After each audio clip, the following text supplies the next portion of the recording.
Komið sæl að nýju. Hingað eru þau komin Steinunn Erla Thorlacius, geislafræðingur og framkvæmdastjóri fyrirtækisins Intuens segulómunar og Guðbjartur Ólafsson sem heimilislæknir sem starfar hjá þessu ágæta fyrirtæki. Við ætlum að ræða aðeins tilurð fyrirtækisins, sögu þess og síðan hvað það hefur verið að gangi í gegnum í samskiptum sínum við stjórnvöld. Þetta fyrirtæki á heilbrigðissviði eins og gefur að skilja og veitir mikilvæga þjónustu sem getur verið lífbjargandi í ákveðnum tilvikum. Komið sæl og blessuð. Blessaður. Sæll og blessaður. Ég ætlum bara að byrja því að fá þig Steinar til að útskýra fyrir okkur tilurð fyrirtækisins. Hvernig verður svona fyrirtæki á heilbrigðissviði til og hvaða verkefni því ætlað að sinna? Já, einmitt. Þetta heilbrigðisfyrirtæki og við erum að bjóða upp á segulómrannsóknir. Við erum eins og með eitt segulómtæki og erum núna að einblína á að gera segulómrannsóknir af öllum líkamannum. Þetta fyrirtæki verður til bara út frá því að það mikil eftirspurn eftir segulómrannsóknum á Íslandi og það vantar raun og veru fleiri tæki til að sinna þessum fjölda rannsókna sem í gangi. Síðan var bara farið að hugsa svona meira hvort að hægt var að nota þessi tæki í einhvers konar forvarnaskyni af því að segulómtæki í raun og veru mjög hentug rannsóknar aðferða því að tækin gefa ekki þessa hættulegu geislun frá sér og þetta raun og veru bara mjög öflug og nákvæm myndgreining. Þetta tækið þar sem að fólki bara rennt inn í stóran hólk og það eru teknar myndir af líkama fólks innvortis upp úr og niður úr. Já, í raun og veru tækið alveg opið í báða enda en það eru margir sem kalla þetta rörið eða hólkurinn eða hvað sem en já, þetta ákveðið það tæki og tæki sem við vildum hafa á okkar stofu, við vildum hafa nýjasta tæki, við vildum hafa besta tæki á markanum í dag og vildum geta boðið upp á svona afburða góða þjónustu varðandi þessar rannsóknir og völdum þetta tæki sérstaklega í tengslu við það. Þannig að tæki sem við erum með, það notar gervigreind til að bæði stytta rannsóknartíman og skerpa myndgæðin. Þannig að það má segja að þetta sé afkastamesta tæki landsins. Síðan erum við að bjóða upp á afþreyingar efni á meðan fólk í tækinu þannig að þú getur annarkvort valið að horfa á róandi myndefni eða Netflix. Spursmál, akkurat. Það besta hugmyndin í dag allavega. Ég held það. Hvort sem það róandi efni ekki. Já, en þetta ótrúlega svona þjónustu með að tæki og miðar rosalega mikið að því að gera upplifunina góða fyrir þann sem að þarf að nota tækið og reyna að gera alla upplifun svona notalega og við erum með róandi andrúmsloft á stofun okkar af því að það eru nokkri sem að þjást af innilokunarkennd finnst óþægilegt að fara í segulómun yfir höfuð að þá mjög mikilvægt að hafa eitthvað svona róandi myndefni sem við getum boðið upp á eða bara þú getur gleymt þér yfir einhverjum þætti á Netflix eða mynd. Hvaða fyrirtæki framleiðir þennan skanna og hvað kostar svona tæki ef ég ætlaði að fá mér eitt slíkt? Já, við erum með Philips græju og skannin sjálfur kostar 300 milljónir.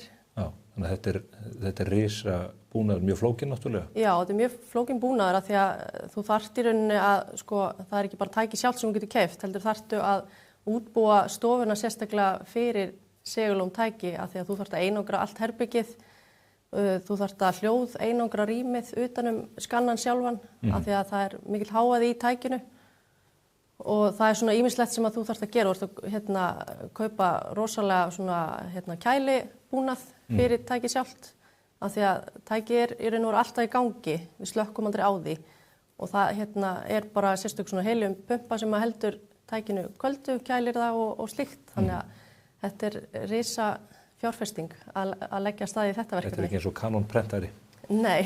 Þvert á móti. Guðbjartur, bara til að spyrja þig út í búnaða þessu tægi, hvað það sem að svona myndgreining gerir? Hvað það sem að hægt að skoða? Hvar liggja markalínurnar á eða notkunarmöguleikarnir á svona búnaði? Já, einmitt.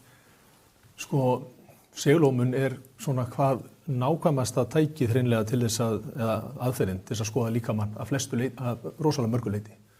Og við getum tekið mjög nákvæmar og nákvæmustu myndirnar í segulómun af taugakerfinu til dæmis og mörgum af innri líffærum líkamanns, hrygg og stoðkerfi. Það annar kostur kannski það að það engin geislun og engin áhætta þá sem fylgir í rauninni því að fara í sjálftækið.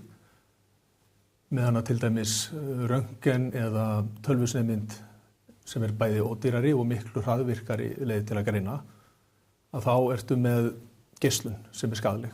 En tækið líka nákvæmara en þetta í flestum greiningum. Og greinir þetta þá æxli eða æðagúlpa, heilablæðingar, ég kann ekki að nefna allan þetta krampleik sem að getur hrjáð mannin.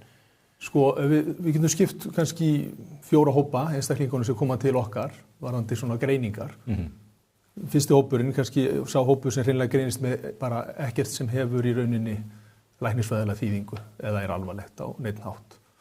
Bara nokkuð góð skoðun. Heppnasti hópurinn. Já, heppnasti hópurinn eða svona ánægjulegasta skoðunin sem við getum fengið. Svo eru næstu 2 hópar að þá greinist eitthvað, fyrir hópurinn, það greinist eitthvað sem hefur læknisfræðilega þýðingu en er ekki í læknisfræðilegu skilningi alvarlegt. En það getur verið gott að vita það og bregðast við. Og við getum tekið dæmi til dæmis fitusöfnun á innri líffæri, eins og fitulifur. Það kallar ekki endilega á sérstakar læknisfræðilega meðferð, en getur verið mjög hjálplegt að breyta lífsháttum sínum til eins betra og snúa ferlinu við. Til að forða þá alvarlegum sjúkdómum?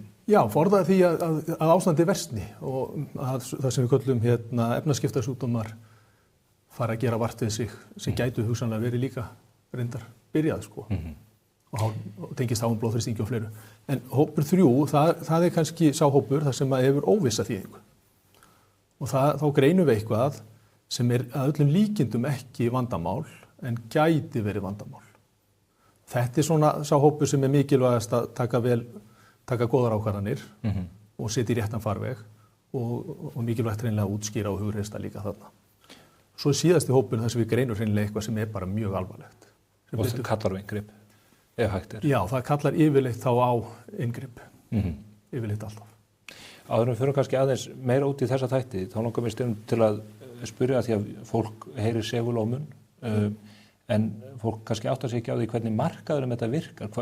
Hvað eru mörg tæki af þessu tægi? Er þetta eitthvað sem hefur bara verið á hendi ríkisins og Landspítalans, eða er þetta þjónusta sem er út kvipin og kvapin?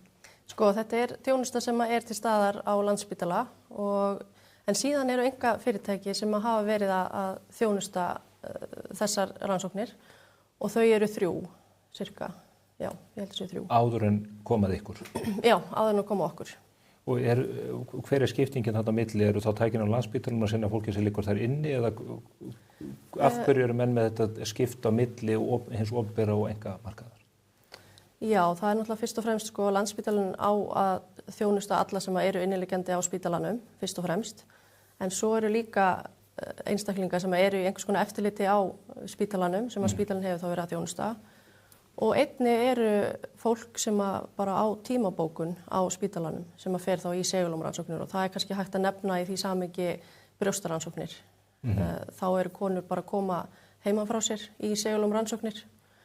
En þú veist, þetta er hópur sem að gæti vissulega farið annað og einkafyrirtækin hafa verið að þjónusta hópinn sem er ekki inniliggjandi á spítalanum eða er í einhvers konar meðferð út á illvígum sjúkdómi.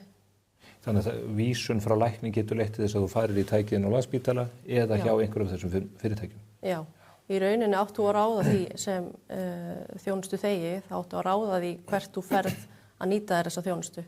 Þú áttu að geta valið það. En það er vissulega ekki þannig í dag af því að heimilislæknirinn tilvísar yfirleitt bara á þá stofnun sem að hann er vanur að tilvísa á og finnst hann fá þá góða þjónustu þar. En það er þú sem þjónustu þegi, þá áttu að velja í raun og veru hvert þú vilt fara að sækja þessa þjónustu. En það er kannski erfitt að átta sig á því eða hafa forsendur til þess. Er þetta sambærileg tæki? Er þetta þjónusta sem er svona staðkvæmdarvara? Nei, einmitt, þetta er alveg rétt. Og við læknar þekkjum stundum gæðin á tækjunum og vitum að það getur verið betra að vísa í ákveðið tæki frekar en annað. Og besta dæmið það er held ég segulómtæki. Sumar stofnanir eða sum fyrirtæki eru með betri segulómtæki en önnur. Bara nýrri eða? Já, eða betri upplausn eða betri myndgæði. Og við heyrum það frá kollegum okkar inn á Landspítala að þeir eru hrifnar af myndum frá ákveðnum fyrirtækjum. Þannig, já. Þið eruð í dag, fyrirtæki stofnað 2022, ég maður rétt? 2023. Tekur til starfa 2023? Já, tekur til starfa 2023, en það var rauninu stofnað 2022, já. Já, kennitalan er frá 2022. Já, það er rétt.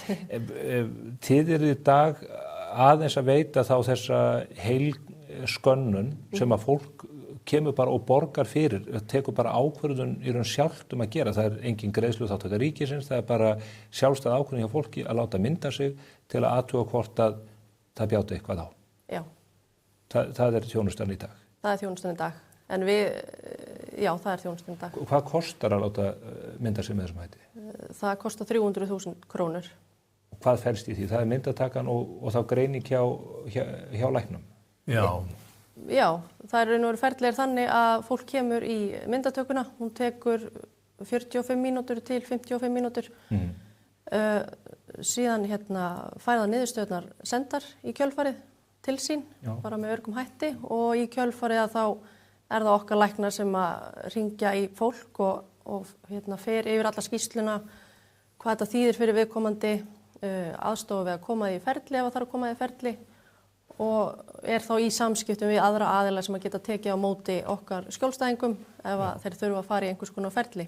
Og þetta eru röntgenlæknar og... Já, það er í rauninni ferlið þannig að þú ert búin í skannanum, að þá fara alla myndirnar til yfirferðar hjá röntgenlækni sem fer kerfisbundið yfir allan líkamann, gefur kerfisbundna ítarlega skýrslu og varðandi öll líffærakerfi og allt hreyfikerfið og stoðkerfi líka. Og þegar þessi skýrsla er tilbúin þá sendir hana á okkur læknana, við lesum skýrsluna yfir og ef þetta er ekki þessi minnsti hópur þarna, alvarlegasti hópurinn, að þá sendum við skýrsluna út og svo gefum við stuttan tíma og við hringjum svo í einstaklinginn, höfum samband og ræðum allt í skýrslunni og förum yfir allt varðandi hvaða þýðingu það hefur, hvort það hafi raunverulega þýðingu eða ekki. Við spyrjum svolítið út í sjúkrasögu og einkenni og eigum bara samtalið og reynum líka að draga úr mikilvægi þess að eða hughreysta þegar eitthvað finnst sem hefur óvissa þýðingu. En þegar við finnum eitthvað sem hreinlega þarf að bregðast við eða allan þarf að skoða það nánar, þá setjum við það í ferli eða komum við í ferli annarkvort með því að vísa því áfram eða hreinlega bara panta við þær rannsóknir sem þörf er á. En þegar við finnum þetta hreinlega alvarlegasta, þá hringjum við yfirleitt beint í sjúklinginn áður en að færa skýrsluna eða nákvæmlega þegar að færa skýrsluna. En þetta er, ég veit að það er nóg að gera hjá okkur eftir samtölu við ykkur, það er mikil ásókn í þetta. Það hefur verið talað að þetta leiðir til oflækninga, að bara heilbrigðiskerfið yfirfyllist af hræddu fólki sem að telur að sé eitthvað að sér og kannski er það ekki. Er ykkur dæmi það í ykkar þjónustu að þið hafið uppgötu að alvarleg veikindi hjá fólki sem að fólk hefur borið með sér einkennalaust og... Já, það eru fjölmörg dæmi þar sem við höfum greint alvarlega sjúkdóma og við höfum fundið til að mynda æxli í líffærum eins og heila sem hefur þurft nauðsynlega inngripið eða illkynja æxli í öðrum líffærakerfum. Sem að fólk hefur ekki verið meðvitað um? Já, sem eru þá einkennalaus. Og það má kannski horfa á það þannig með krabbamein, ef við horfum á krabbamein, þá ef við tökum bara ristilkrabbamein sem dæmi, að ef einstaklingur greinist með ristilkrabbamein þegar það er bara staðbundið í ristli, ekkert komið út fyrir ristil, að þá eru lífslíkurnar eftir meðferð 95% eftir 5 ár eru lifandi. En ef þú tekur einhvern sem fekk ristilkrabbamein og hann greinist með meinvörp í 2 líffærakerfum út fyrir ristil, þá eru lífslíkurnar eitthvað í kringum 5 eða yfir 5%, milli 5 og 10 eftir 5 ár sem eru lifandi. Þannig að það lífslíkurnar hrynja? Já, þannig að það skiptir sköpum að varðandi krabbamein, þá virðist vera, þá skiptir sköpum að greina krabbameini snemma. Þetta er eitthvað sem við vitum og höfum vitað mjög lengi og þó svo að meðferð og lyfjameðferð og allt það sem mikið þróun að þá skiptir þetta alltaf mestu máli. Hversu snemma þú greinist. Snemmar þín. Já. En, já. Getið þið fullyrt að þessi þjónusta hafi bjargað mannslífum? Er það of djúpt í árunni tekið? Ég held að að það er engin spurning að það hafa allavega einstaklingar komið til okkar fengi greiningu sem leiddi til meðferðar sem skipti sköpum. Nei, ef þeir hefðu gengið lengur með þetta, þá hefði... Þá líklegt að sjúkdómsferlið hefði verið gengið lengra og við komum til að haft minni þá lífslíkur. En það má alveg ræða þennan hóp þarna. Aðal vandamálið hópurinn þar sem við greinum eitthvað með óvissa þýðingu og þar aðal gagnrýnin varðandi það að hvernig við bregðumst við þeim hópi og það mikilvægt að bregðast rétt við þeim hópi. Hugreista og stundum þarf að gera frekari rannsóknir og bara til þess að slá út af borðinu alvarleg vandamál. Og það auðvitað kostar einhverja peninga. En leiðir þetta ekki einmitt til oflækninga? Yfirfyllist ekki kerfið að hræddu fólki sem kannski að ástæðulausu inn á gafli og lækni? Ég held að það sé rétt að rannsaka þetta fólk nánar þegar við finnum þetta. Ég verð að segja fyrir mitt leyti ef maður myndi greinast með eitthvað svona þá myndu hugtaka svo oflækningar ekki skipta neinu máli. Þess að nefna stæði aðstæðunum sjálfur. Það nefnilega málið. Þetta valdefli þá einstaklingin að bara þeir sem vilja taka meiri ábyrgð á eigin heilsu hafa þennan möguleika. Og ég held þetta sé þetta kannski ekki alveg fyrir alla, þetta kannski ekki fyrir þá sem þola alls ekki mikla óvissu. Þannig að þú getur alls ekki lifað við það að eitthvað finnist sem hefur óvissa þýðingu og þarf að mynda aftur í framtíðinni, að þá getur þú sleppt þessu. En þetta fyrir þá sem hafa áhuga á að valdeflast, taka ábyrgð á heilsu sinni og reynlega vera svolítið svona sem við köllum proaktífir. Það var þessi tilsvar. Og ég farið sjálfur í þennan skanna og ég verið að vísa fjölskyldumeðlimum og vinum, þannig að ég hef mælt með því fyrir suma í kringum mig. Og við höfum fengið fjöldan allan á læknum til okkar einnig og mögum þeirra. Þeir sjá ástæðu til að láta greina? Já, og það engin spurning að það eru sumir læknar sem eru ekki jákvæðir út í þessa skoðun og þeir eru alveg fullan rétt á sinni skoðun. En það líka, við upplifum líka að margir læknar eru jákvæðir og margir læknar og við upplifum líka að það sé bara tekið mjög vel á móti okkar skjólstæðingu þegar við greinum eitthvað í heilbrigðiskerfinu. Gengur vel að koma fólki í farveg. Mér ákveð að færa talið að stimpingum sem að þið hafi staðið í við hið opinbera því að þið eru að veita þess að þjónustu sem einstaklingar komin á götunni greiða fyrir allan kostnað sjálfir en þið hafi viljað komast að kerfinu þar að segja það sem að læknar vísa á grundvelli samninga við sjúkratryggingar. Vilji vera þátttakendur sem að önnur einkafyrirtæki hafi verið að sinna. Það hefur gengið meira en brösulega með þau gögn sem að ég hef farið yfir. Já, það er alveg hárrétt hjá þér. Við höfum lent á ansi mörgum veggjum innan heilbrigðiskerfisins og ef viltu að ég fari yfir þessa sögu? Já, segðu mér, eða segðu áhorfendum bara í raun undan og ofan að því hvernig þetta kemur til?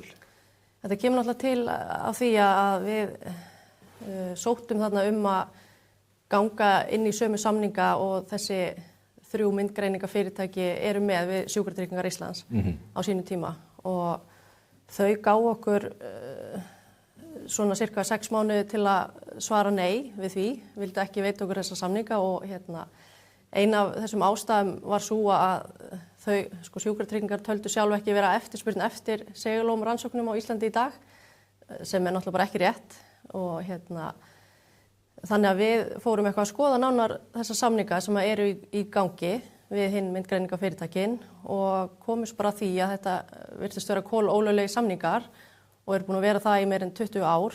Þannig að við hófum kæruferli og kærðum þessa samninga, ólöglegu samninga sem að sjúkratryggingar eru með gagnvart þessum fyrirtækjum. Hvernig eru þeir ólöglegir? Það er bara alls konar klausur í honum sem að standast ekki lög og þeim hefur bara alltaf verið framlengt og aldrei hafið svona formlegt útboð á þessari þjónustu. Þannig að niðurstaðan var svo að Sjúkratryggingar Íslands fengu á sig 44 milljón króna stjórnvaldssekt sem er bara held ég ein hæsta stjórnvaldssekt sem að sést hefur. Þannig að Sjúkratryggingar Íslands neyddust þá til að fara með þessa þjónustu í útboð og þá sáum við tækifæri til að taka þátt í útboðinu og fórum að skoða útboðið en þá var þetta útboðið raun og veru bara hanna til þess að gefa fyrirtækjum sem eru nú þegar að sinna þessari þjónustu engungu færi á að taka þátt. Það var allir nýjir aðilar í raun og veru útskúfaðir frá því að taka þátt í þessu útboði. Og við sem sagt kvörtum undan þessu, við bara bæði fjársýslu ríkisins og samkeppniseftirlitsins og þau bæði gerðu alvarlegar athugasemdir við þetta útboð og báðu sjúkratryggingar að endurskoða þessa skilmála sem að sjúkratryggingar Íslands neituðu að gera og vildu bara halda þessu áfram. Og svo kom kærunefnd útboðsmála inn í dæmið og dæmdi útboðið í raun og veru bara ólöglegt, þannig að útboðið var stöðvað. Þannig að nú eru bara sömu ólöglegu samningarnir ennþá í gangi af því að heilbrigðisráðherra framlengdi bara þessum fresti á því að birta fram nýtt útboð. Þannig að eftir allan þennan tíma að það er búið að sekta þessi ríkisreknu fyrirtæki háa sekt og það er búið að segja að þetta sé ekki eðlilegir starfshættir sem eru í gangi hjá þessum ríkisreknu fyrirtækjum en það er ekkert sem breytist og það er að skrýtna við þetta sem við höfum þurft að standa í og við erum bara eitthvað pínulítið sprotafyrirtæki sem er í raun og veru að koma upp þessa starfsemi sem er í gangi þarna. Hvernig hindranir eru þeir að setja á ykkur til þess að koma í veg fyrir að þið getið tekið þátt í útboðinu? Það voru einhverju 5 eða 6 skilmálar sem við settum út á þarna, ég man ekki nákvæmlega hvernig þeir voru en þetta var allt saman að þú þurftir að hafa verið að búa að starfa til dæmis í 3 ár áður og sýna fram á einhverja skýrslu og hafi verið starfandi áður og einhverju svona skilmálar sem bara stóðust ekki útboðslög, þannig sé Hvað skýrir þetta? Hvað veldur því? Það er góð Þið hafið engar skýringar á því? Nei, við höfum engar skýringar og það er bara ótrúlega góð spurning hjá þér, bara hvað skýrir þetta og af hverju eru þessu fyrirtæki að haga sér með þessum hætti og hvað er verið að vernda, hvað hagsmuni er verið að vernda hérna? Er verið að vernda hagsmuni hinna myndgreininga fyrirtækjana? Og það er verið að hindra líka bara eðlilega samkeppni fá að blómstra á Íslandi vegna þess að ef að fleiri fyrirtæki koma á borðinu þegar ríkið er að semja við einhverja aðila þessa þjónustu að þá auðvitað getur ríkið þá verið með fleiri spil á hendi og sami þá betri þjónustu og jafnvel lægri kjörum. Ég hef nú skoðað upplýsingar og reikningum þessara samkeppnisaðila ykkar þegar ég fór að skoða þetta mál og ég leyfi mér að segja að það er gríðarlegur hagnaður að þessari starfsemi. Þetta er mjög ábatasöm iðja að standa í þessu. Já. Þá spyr ég ef að þið fengið að taka þátt í útboðinu, eru líkur til þess að ríkið fengi hagstæðari kjör að ríkið væri ekki að mylja hundruður milljóna undir Já, það er bara mjög góða líkur á því. Hverju geti munað í svona lög? Er þetta tæki afkastamið eða af hverju ættu þið að geta veitt þjónustuna með ódýrara hætti en hinn fyrirtæki? Ríkið getur náttúrulega bara sett fram einhverja skilmála þar sem að fleiri aðilar geta komið að þessu borði og gert þjónustuna ódýrari fyrir ríkið og sjúkratryggingar og svo er líka bara auki framboð af segulómtækjum og þá er betri þjónusta fyrir samfélagið í heild sinni ef fólk getur sótt þessa þjónustu á fleiri stöðum. Hvar er þetta mál statt núna? Ég veit að þessu verið skotið til umboðsmanns Alþingis, Samkeppniseftirlitið hefur verið með þetta eins og nefnir kærunefnd útboðsmála. Hvernig metið stöðun akkurat núna? Við metum stöðuna bara, við erum náttúrulega búin að vera að berjast svolítið lengi í þessu í langan tíma og það er alltaf eitthvað sem að þokast eitthvað aðeins áfram og nú erum við bara undirbúa að senda þetta mál til umboðsmanns Alþingis. En það sem að mér finnst alvarlegast í þessu öllu saman að hér eru einhverjir ráðherrar og forstjórar, landlæknir, þetta er allt saman fólk sem að gegnir ótrúlega mikill ábyrgðarstöðu en það er engar afleiðingar sem að þetta hefur að brjóta lög í svona valdamikilli stöðu. Þetta fólk, þessar ákvarðanir eru teknar af fólki, ekki fyrirtækinu sjálfu en það eru engar afleiðingar sem þetta hefur. Það hefur ekki breytt neinu fyrir okkur. Nú er þetta heilbrigðisráðherra að koma þessu ákvarðanaferli að það ekki á sínum tíma, Alma Möller? Jú, hún gerir það Og þetta er ekkert í fyrsta skipti sem að hún brýtur lög í sínu starfi og það er eins og það skipti þetta fólk engu máli að það brjóti lög í starfi sínu og vegna þess að það hefur engar afleiðingar. Það hefur afleiðingar fyrir okkur þegar við brjótum lög? Já, það hefur það, svo sannarlega. En þetta lendir náttúrulega bara fyrst og fremst á þessum litlu fyrirtækjum sem hafa verið að berjast í þessu eins og okkar fyrirtækjum. Við erum ekkert eina fyrirtæki sem hefur verið að standa í þessu og það er eins og það sé líka allur þessi tími sem að bæði sjúkratryggingar, landlæknir búin að taka sér sko meir en 1,5 ár til að svara okkur hvort að við megum veita þessa þjónustu án þess að fólk þurfi tilvísun. Hún er búin að taka sér sko, við sendum inn tilkynninguna 2023 og við fengum svar í síðustu viku. En þið eru búin að vera að veita þessa þjónustu í millitíðinni? Já, við gerum allar rannsóknir með tilvísun frá lækni. En við óskuðum eftir því að fólk gæti bara panta sér tíma sjálft án þess að vera með tilvísun vegna þess að þetta er skaðlaus rannsókn. En tilvísunin hjá ykkur þá tilvísun frá ykkar eigin læknum? Nei, það eru bara læknar út allan bæ sem að geta tilvísað til okkar og hafa verið að gera. Já, þannig að það er opinn. Já, hvaða lækni sem getur tilvísað? Já, allir læknar geta tilvísað. En það sem að En við fylgjum samt öllu eftir, sko. En ef ég hef samband við ykkur beint, að þá er það læknir frá ykkur sem að tekur boltan áfram? Við svona reynum að aðstofa fólk eftir bestu getu ef það er ekki með tilvísun. En það koma tilvísanir frá bara mörgum fyrirtækjum og mörgum læknum. Já, og við fylgjum eftir öllum niðurstöðum saman hver tilvísandinn er, sko. Já, og í samstarfi við þann lækni þá? Líka, já. En ef ég held að þess áfram með tímabil, sko, eins og landlæknir gefur sér allan þennan tíma til að svara okkur og sko maður spyr sig, er ekki hægt að svara þessu styttri tíma, af hverju er að gefa ykkur svona langan tíma og þú veist, er hægt að draga þá ályktun að embætti landlæknir sé þá að hafa þessa töf til að vonast til þess að þessi fyrirtæki leggist í þrot. Það er verið að bíða eftir því, af því að það eru svo margir sem gefast upp á þessu að lenda á svona mörgum veggjum. Hafið þið upplifað þannig að stjórnvöld hafi viljað ykkur feig? Já, ég get alveg svarað því játandi. En það er ekki að takast, það er nóg að gera hjá ykkur. Já. Ég sé líka að þessum gögnum að þið eru nú ekki með ódýrustu lögmenn landsins. Þetta hlýtur að vera gríðarlega kostnaðarsamt fyrir utan allan tíma sem þetta tekur. Þetta eru flókin mál og annað. Þið hljótið að þurfa að dæla peningum í þessi slagsmál við hið opinbera. Já, við erum vægast sagt búin að dæla ansi mörgum peningum í þennan slag. Og það er alveg rétt hjá þér að við erum með mjög góða lögfræðinga hjá okkur en það er líka einmitt málið sko að svona lítil fyrirtæki hafa oft ekki þennan burða að greiða allan þennan lögfræði kostnað að þurfa að standa í þessu. Þannig að já, þetta hefur verið skellur. Hver er fjárfestingin? Þú nefnir 300 milljónir fyrir búnaðinn en svo er það þetta flókna húsnæði, útfærslan á húsnæði að koma upp svona fyrirtæki sem þú kallar lítið sprotafyrirtæki í heilbrigðisþjónustu. Þetta hljóta að vera mörg 100 milljónir króna? Já, það er alveg rétt hjá þér. Hvað er búið að setja mikið í þetta fyrirtæki? Ég er ekki með nákvæma tölu á því en það leggst enginn í þetta verkefni bara ganni sínu sko. Er þetta yfir milljarður? Já, þetta er yfir milljarður. Og margir hluthafar?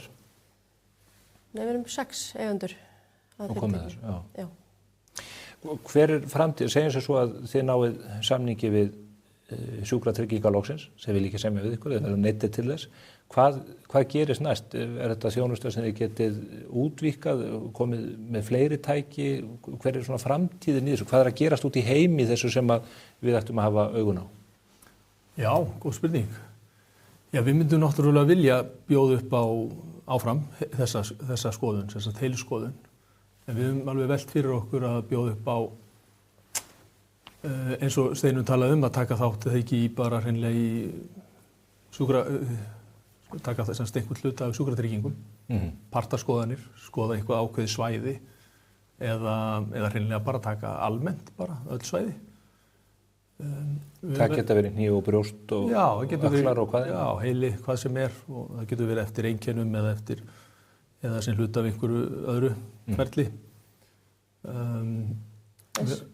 Svo með blóðpröfur líka? Já, við svona velt fyrir okkur að bæta við okkur kannski ítalegum blóðrannsóknum, velt fyrir okkur að bæta við öðrum tækjum, kannski beinþéttnimælingu eða einhverju slíku.